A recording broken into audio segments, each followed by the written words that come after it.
And good morning. Welcome back to Daybreak, the show that brings you what you need to think about as we begin the day. We are now into the news review and want to take a look at what's happening on the dailies. First, on the front page of the Standard, you'll see the shattered dreams of the 32 Kenyans, and of course the total being 157 of them, 149 passengers and 8 crew members that perished in that Ethiopian Airlines flight.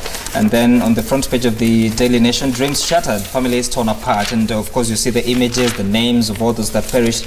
But yesterday we had the Cabinet Secretary of Transport, James Mashere, saying that the Ethiopian Airlines will facilitate the process of airlifting family members first to Ethiopia for the sake of investigations. So I don't know what your thoughts and feelings about this are in as far as this tragedy is concerned. And what would be to the families of the victims. Who wants to begin? Dr. Chris?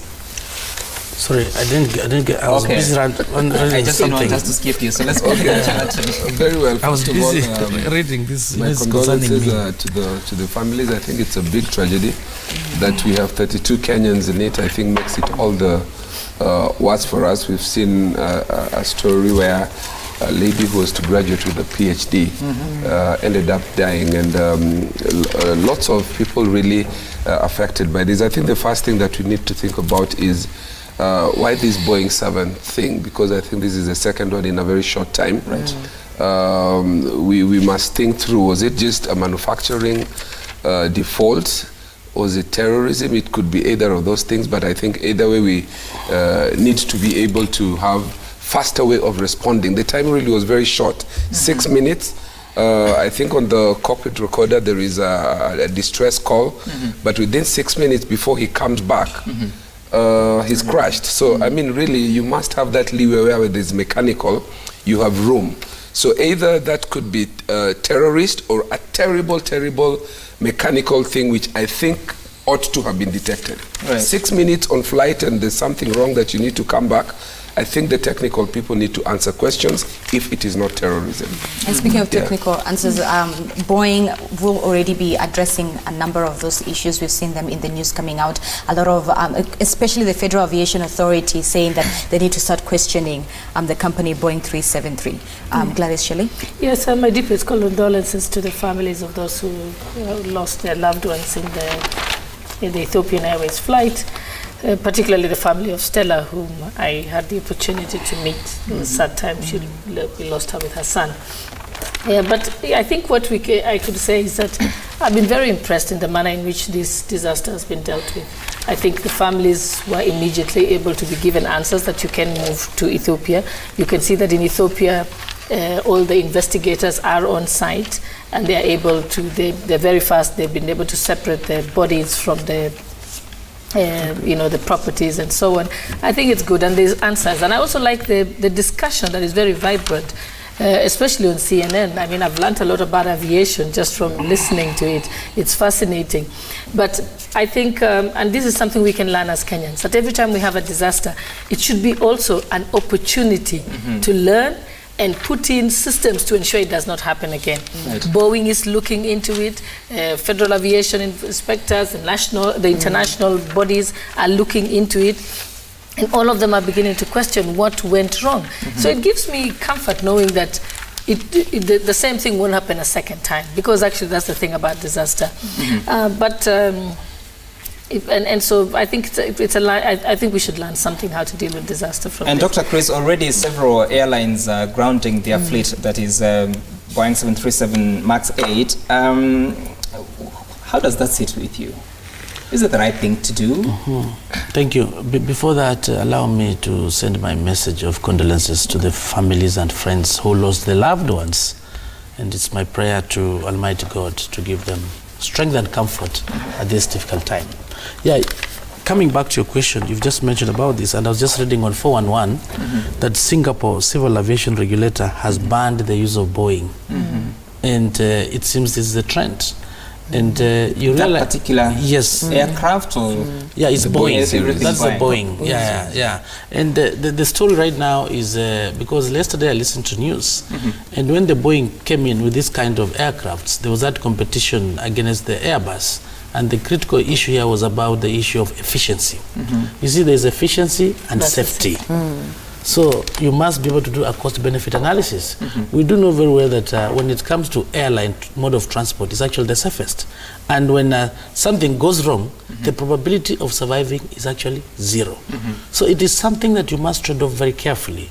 So I want to agree with those regulations or authorities, whatever they're doing. It is something that you can't take a risk. They've done a risk analysis, and as you clearly put it, the first incident happened in Indonesia, where the Boeing went down. Within 6 months down the line, we are seeing the Ethiopian airline going down. So the time frame is so short, and it's actually alarming. So maybe there was something wrong in the manufacturing. With this happening in many multinationals, I remember BMW, at one time when they introduced this four-wheel drive X5, they recalled all those vehicles and they compensated. So if there was anything manufacturing default or whatever it is, we call upon the manufacturers, because they're the experts, to do a thorough analysis, and in case of anything that went wrong, they should be able to withdraw it from the market so they can be able to correct. Because really, it is now very, very scary. Yeah, it's very scary. And I used Ethiopian Airline just the other day when I was going to Israel.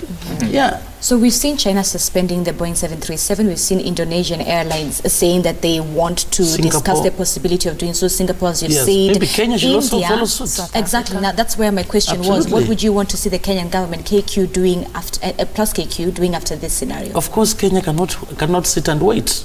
The risk is too much. They should move with speed, pull in the experts, and if that's a trend, so be it. All right.